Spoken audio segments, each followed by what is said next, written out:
राहुल गांधी को लेकर के भी आते हैं। अब जिस पीड़ित परिवार से आप मिलने के लिए आए, रात की घटना वो थी जिसका जिक्र आपने किया, इनके ऊपर लाठीचार्ज हुई, पत्थर फेंके गए, सारी चीज़ें हुई, सब कुछ हुआ, चोटें उन्होंने दिखाई। तो अशोक गहलोत साहब क्या सरकारी राशि का मुआवजे से मरहम लगाने की कोशिश करेंगे? अन्याय होता है, किसी के साथ भी हो, कहीं पर भी हो, और हमें अन्याय के खिलाफ बोलना चाहिए, चाहे कोई परिस्थिति हो।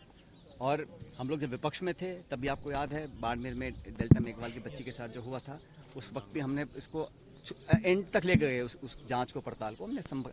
आज भी हमारी सरकार हमारी है, लेकिन न्याय दिलाने की जिम्मेदारी हम सब लोगों की है, और मुझे नहीं लगता कि हम लोग अपनी जिम्मेदारी से बच सकते हैं। और खासकर मैं विशेष रूप से कहना चाहता हूँ, 75 साल देश को आज़ाद हुए हैं, जब तक हम हमारे दलित आदिवासी भाइयों के मन में विश्वास पैदा नहीं कर सकते कि हम बराबर के साथी हैं और आपके साथ कोई अत्याचार या कोई अपराध कर बच नहीं सकता, ये विश्वास कायम करना पड़ेगा। इसके अलावा कोई चारा नहीं है, और इस व्यवस्था को बदलने के लिए, व्यवस्था में जो कमियां हैं उसको बदलने के सरकार को काम करना चाहिए। घटना की बात है, मैं ही समझता हूँ ये कहना नाकाफ़ी है कि बाकी राज्यों में ऐसा होता है। किसी राज्य में, किसी गांव में, किसी शहर में, किसी दलित, आदिवासी, गरीब, पिछड़े, कोई भी व्यक्ति हो जो असहाय हो, उसके साथ अगर ऐसा होता है तो उसको ज़ीरो टॉलरेंस करनी पड़ेगी।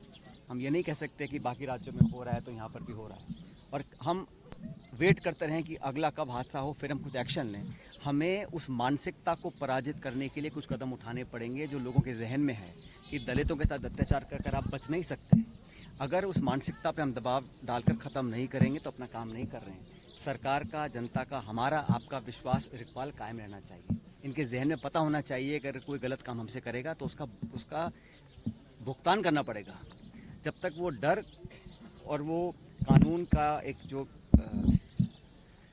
डर होता है जहन में, अगर वो नहीं रहेगा तो फिर इस प्रकार घटना होती रहेंगी, और हमें इसमें पूरा संकल्पित होना पड़ेगा। इसमें मैं राजनीति बिल्कुल नहीं करना चाहता हूँ, लेकिन मैं हमेशा जब भी किसी गरीब, दलित, आदिवासी के साथ अत्याचार हुआ है, हम उसका दुख बांटने हमेशा गए हैं, और मैं उम्मीद करता हूँ कि भविष्य में इस खुले माहौल में इस प्रकार का कोई दलितों के साथ अत्याचार कर सके, ऐसी हिम्मत किसी की ना हो, ये हमको प्रदर्शित करना पड़ेगा। और हम सब लोग जिम्मेदार पदों पर बैठे हैं, इस सब की जिम्मेदारी है कि मिलकर लोगों का विश्वास जीता जाए, उनके मन में एक कॉन्फिडेंस कायम किया जाए कि इस प्रकार की हरकतों को, इस प्रकार के इंसिडेंट को हम कभी बर्दाश्त नहीं करेंगे। आज वो बच्चा चला गया है, वो वापस ज़िंदगी में द्वारा जीवित नहीं हो सकता, लेकिन एक उदाहरण बना सकते हैं। उसको जो परिवार को मदद करनी है, जो मुआवजा देना है, जो कार्रवाई करनी है।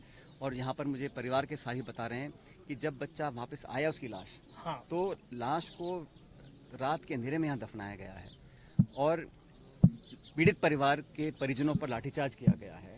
उस पर तो सरकार को तुरंत कार्रवाई करनी चाहिए, उस पुलिस अधिकारी के ऊपर और एडीएम के ऊपर, जिसका कंप्लेन नाम लेके कह रहे हैं, जिसके जो मृतक के पिताजी हैं और दादाजी हैं, वो डिप्टी एसपी और एडीएम का नाम लेके बोल रहे हैं कि हमारे परिवार वालों के ऊपर खदेड़ा गया, मोबाइल छीन लिए गए, डिटेन किया गया, उनके दामाद को लाठीचार्ज किया गया, इस प्रकार उनको चोटें लगी हैं। इस प्रकार मृत्यु के बाद जो रवैया रहा, उस पर सख्त कार्रवाई करनी चाहिए। अगर किसी को हटाना है, हटाया जाना चाहिए, जांच बिठाई जानी चाहिए और उसको तुरंत हटाना चाहिए, अगर परिजन ये डिमांड करते हैं। और आज भी ये लोग भय के माहौल में, सरकार ने घोषणा करी है, पूरी सुरक्षा दी जाएगी, पुलिस के माध्यम से चौकी लगाई जाएगी, लेकिन भविष्य में भी इनकी जान माल की सुरक्षा सरकार की जिम्मेदारी है, और हमें पूरा विश्वास है कि सरकार इनका पूरा सुरक्षित रखने का बंदोबस्त करेगी। सर, एक तरफ अशोक गहलोत नाराज है, इस नौजवान बच्ची की जो मौत हुई उसके मास्टर की पिटाई के बाद, उसके परिवार से मिला हूँ और मैंने उसके पिताजी से, उसके दादाजी से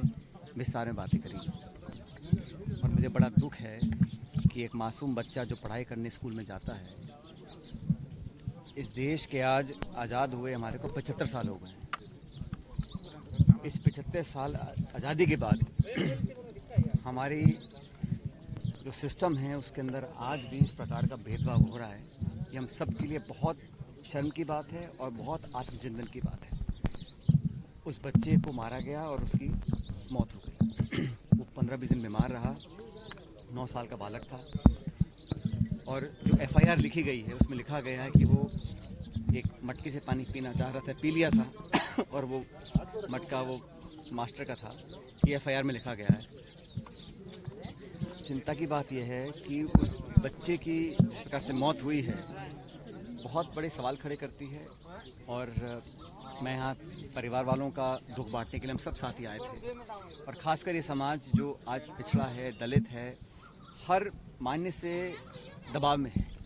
और यहाँ पर भी अभी भी इन्होंने चिंता जाहिर करी है मुझे कि इनको अपनी व्यक्तिगत सुरक्षा की चिंता है, और सरकार के काफ़ी मंत्री यहाँ पर आए हैं, आश्वासन भी दिया है। मुझे पूरा विश्वास है कि पुलिस और प्रशासन इनकी जान माल की सुरक्षा रखेगा। लेकिन जो मुआवजा है, मुआवजा भी दिया गया है, केस रजिस्टर कर लिया गया है, लेकिन जो स्कूल है और जो संस्था है उसकी मान्यता को रद्द करना चाहिए। एक संदेश जाना चाहिए पूरे प्रदेश के अंदर। बहुत अच्छा है, बहुत जल्दी कर देना चाहिए था, लेकिन संदेश जाना चाहिए कि इस प्रकार कोई दलित समाज का नौजवान अगर कहीं मूंछ रखता है उसको मार दिया जाएगा, जैसे पाली ज़िले में हुआ। कोई दलित बच्चा है, उसकी अगर पिटाई होगी, उसकी जान चली जाएगी। इस प्रकार की व्यवस्थाओं को हम एक्सेप्ट नहीं कर सकते हैं, इसको बदलना पड़ेगा। सर सरकारी मेरी